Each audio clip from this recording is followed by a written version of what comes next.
আমার কথা হচ্ছে ব্যাংকিং রেজলিউশন অধ্যাদেশে যে 18 ক, যেহেতু আমাকে ওই বিষয়ে আলোকপাত করতে বলা হয়েছে, আমি সেখানেই সীমাবদ্ধ থাকার চেষ্টা করব।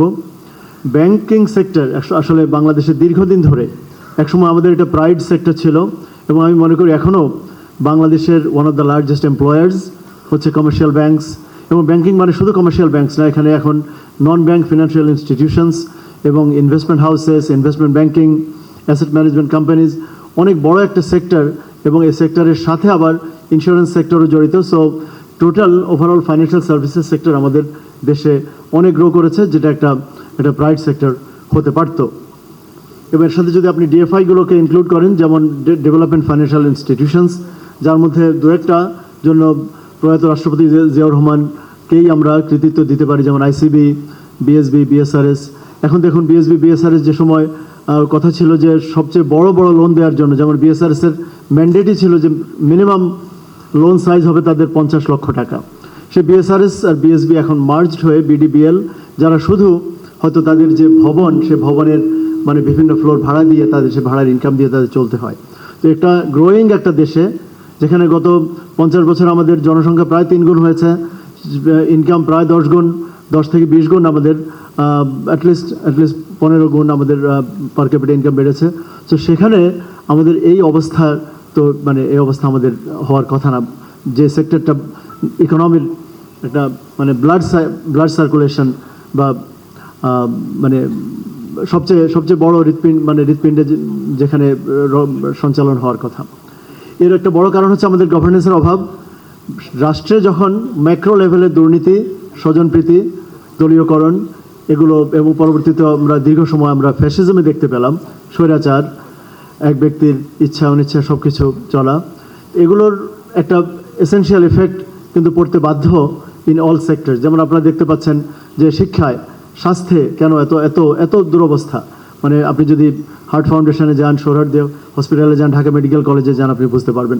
যাই হোক, একই অবস্থা আমাদের মানে ন্যাশনালাইজড কমার্শিয়াল ব্যাংকসগুলো তো এখন আর কেউ অ্যাকাউন্ট খুলতেই নিরাপদ বোধ করেন না। অনেকেই এখন মনে করেন ঠিক আছে প্রাইভেট ব্যাংক, আরও যারা আর একটু ভালো আছেন তারা বিদেশি ব্যাংকে যাওয়ার চেষ্টা করেন। কিন্তু আমাদের এমপ্লয়মেন্টের জন্য আমাদের ওই যে একদম গ্রামীণ ব্যাংক থেকে শুরু করে সবচেয়ে মানে সারা দেশে যাদের শাখা প্রশাখা এক্সপ্যান্ডেড, তাদের উপর আমাদের রিলাই করার কথা। এবং সেখানে যদি এই পরিমাণ অসুস্থতা হয়, যেমন এক জনতা ব্যাংকেরই অ্যাসেট কোয়ালিটি রিভিউ দেখা গেল যে সেখানে 70% of the total loans and advances হচ্ছে নন পারফর্মিং, মানে পারফর্ম করছে না। এর মানে হচ্ছে আপনার গ্যারাজে ধরুন 100টা গাড়ি আছে, তার মধ্যে 70টাই কোনো কারণে বিভিন্ন রকমের বিকল, কোথাও চাকা পাংচার হয়ে আছে, কোথাও ক্লাচ চলছে না, কোথাও ইঞ্জিন ইগনাইট করছে না, কোথাও মানে এই ধরনের বিভিন্ন বৈকল্যের শিকার 70%। একটা প্রাইভেট কমার্শিয়াল ব্যাঙ্কগুলোর মধ্যে একটা আই থিঙ্ক এক্সিম ব্যাঙ্ক বা ইউনিয়ন ব্যাঙ্ক, এই দুটার যে কোনো একটা হবে। সেখানে একিউআর থেকে দেখা গেল যে 98.5% অফ দেয়ার লোনস এটা নন পারফর্মিং। যাই হোক, এগুলো নিয়ে কিছু ব্যবস্থা হয়েছে, এবং তারই একটা রেজাল্ট ছিল এই ব্যাংক রেজলিউশন অধ্যাদেশ। সেখানে অনেক আলাপ আলোচনার পর এটাই সবচেয়ে মানে ওই সময়ের জন্য বেস্ট পসিবল সলিউশন। ওনারা মনে করলেন যে 10টা, এবং আপনারা জানেন যে রাষ্ট্রযন্ত্রকে ব্যবহার করে ইসলামী ব্যাংক সহ অনেকগুলো ব্যাংকে রীতিমতো মানে লুট করা হয়েছে। এটা আমরা ব্যাংক রবারি বললে আন্ডারস্টেটমেন্ট হবে। তো আমি এটা নাম দিয়েছি যে পলিটিক্যাল ইঞ্জিনিয়ার্ড ওনারশিপ, যে ওনারশিপটাই আপনি মানে পলিটিক্যাল বা স্টেট ইঞ্জিনিয়ার্ড ওনারশিপ করে ওনারশিপ চেঞ্জ করেছেন। আমরা ইনস্টিটিউশনাল ওনারশিপ বা ফরেন ওনারশিপ, গভর্নমেন্ট ওনারশিপ এগুলো নিয়ে গবেষণা করি, কিন্তু এখানে দেখা গেলো যে স্টেট ওনারশিপও না, যে স্টেটের মেশিনারি ইউজ করে কোনো একজন বা একাধিক প্রাইভেট ইন্ডিভিজুয়ালস, এবং মানে প্রসেসটা এত ন্যাক্কারজনক ছিল যে একটা বিজনেস হাউস তারা 100 কোটি টাকা লোন নিল from one of the state banks, এবং সে 100 কোটি টাকা ট্রান্সফার করে, সে 100 কোটি টাকা দিয়ে তারা শেয়ার কিনলো অ্যাবাউট 2 to 3%।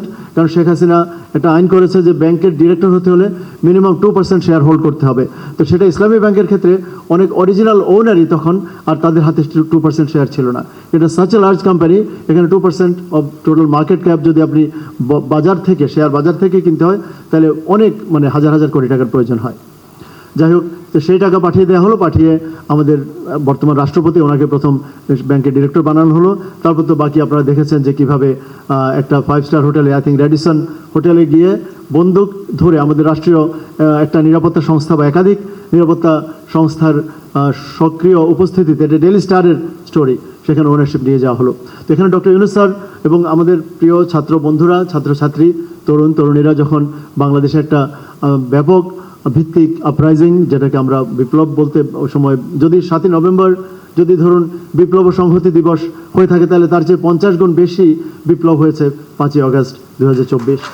সো আমরা কিন্তু অফিসিয়ালি কিন্তু আমরা ছোট ছিলাম, আমরা 7ই নভেম্বরে আমরা বিপ্লব ও সংহতি দিবস পালন করেছি অনেক বছর। শেখ হাসিনা এসে বন্ধ করেছেন, আশা করি আবার হয়তো চালু হবে এখন বিএনপি ক্ষমতায় আসার পর। তো তাহলে আপনি 24-এর এই যে মানে ব্যাপক ভিত্তিক গণ আন্দোলন, গণ বিস্ফোরণ, গণ অভ্যুত্থানকে আপনি কি বলবেন? যাই হোক, এর একটা এসেনশিয়াল ফল হলো যে আমরা ব্যাংকিং সেক্টরে কিছুটা নৈরাজ্য, 17 থেকে 18টা ব্যাংকের বোর্ডকে রিকনস্টিটিউট করা হলো, ভেঙে দিয়ে মোটামুটি ব্যাংকের অরিজিনাল ওনার্স যারা ব্যাংকার বা ব্যাংকিং খাতের আমানতদারি যারা রক্ষা করতে পারে তাদেরকে দেওয়া হলো। এরপর আসলো ব্যাংক রেজলিউশন অধ্যাদেশ, যেখানে 5টি ব্যাংকে একটা সম্মিলিত ইসলামী ব্যাংক নামে একটা ব্যাংক করা হলো। এবং এই অধ্যাদেশে শুধু একটি ব্যাংক না, এটা ভবিষ্যতের জন্য বলা হলো যে কোনো ব্যাংক যদি রেজলিউশনের পর্যায়ে আসে, তাকে রিজলভ করা বা ডিজলভ না করে তাকে অন্যভাবে তাকে এক ধরনের মানে আমেরিকাতে যেটা চ্যাপ্টার 11 ব্যাংক্রাপসি, সেই ব্যাংক্রাপসির মতো করে যে আপনি আপাতত কিছু সময়ের জন্য আপনি একটা ধরুন আইসিইউতে থাকবেন, সেখান থেকে আপনি আবার সুস্থ হলে আপনি ওয়ার্ডে ফিরে আসবেন, তারপর কেবিন থেকে বাসায় চলে যাবেন। এই সময়টা দেওয়ার জন্য এখন বর্তমান সরকার যে চালাকিটা করেছে, যেটাকে আমি আরেকটি প্রোগ্রামে বলেছিলাম যে অত্যন্ত মানে লো গ্রেড চালাকি বা ক্লেভার মেকানিজম ওনারা অ্যাডপ্ট করেছেন। তার সাথে বলে দিলেন যে অব্যবহিত, যে যদি এই ধরনের ব্যাংক তার অব্যবহিত মানে রেজলিউশনে যাওয়ার আগের যারা মালিক ছিলেন তারা কেউ যদি আগ্রহী হন, তাহলে সরকার কর্তৃক ইনজেক্টেড, সরকার যে পরিমাণ টাকা এসেনশিয়াল জরুরি লিকুইডিটি তারল্য সহায়তা দিয়েছে সরকার, এর ওই দেয়া টাকাটার 7.5% দিয়ে তারা আবার মালিকানা ফেরত চাওয়ার আহ্বান জানাতে পারে। এখন দ্য ইস্যু ইজ যে ইসলামী ব্যাংকে ধরুন সরকার দিয়েছে প্রায় 2300 কোটি টাকা, এখন ইসলামী ব্যাংক আবার শোধ করে দিয়েছে 1500 কোটি টাকা, তাহলে আর বাকি 800 কোটি টাকার 7 বা 7.5% হয় রেয়ারলি ধরুন 57 কোটি টাকা।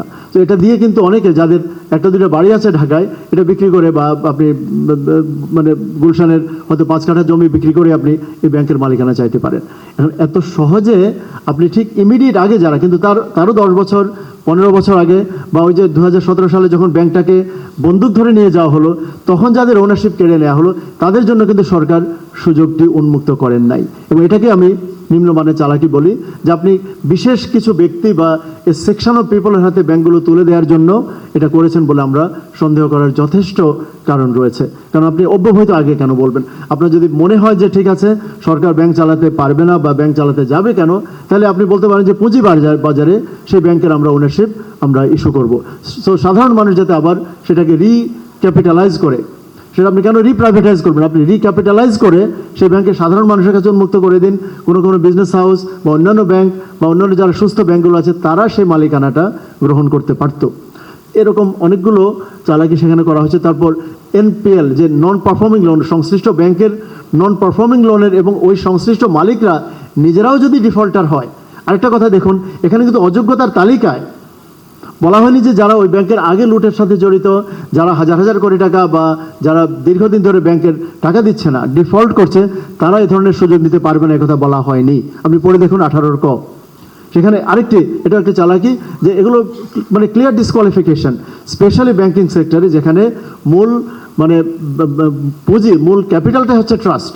সেই ট্রাস্ট যারা ব্রিচ করেছে, যারা ব্যাংকের টাকা দেয় নাই, যেখানে আপনি মাত্র $100-200 ডিফল্ট করলে যেখানে আপনার মানে ক্রেডিট কার্ড, আপনার ফিউচার যে কোনো ক্রেডিট নেওয়ার রাস্তা বন্ধ হওয়ার কথা। সো নন পারফর্মিং লোনের কোনো টাকা ফেরত দেওয়ার কোনো কথা নেই। সেখানে ব্যাংকের আগে যে ক্যাপিটাল শর্টফল সেগুলো রিক্যাপ করার কোনো কথা নেই।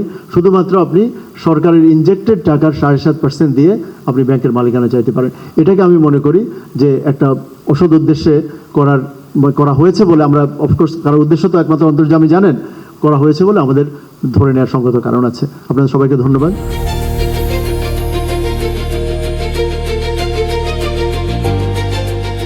দিনাজপুর টিভি, মানুষের জীবনের কথা বলে।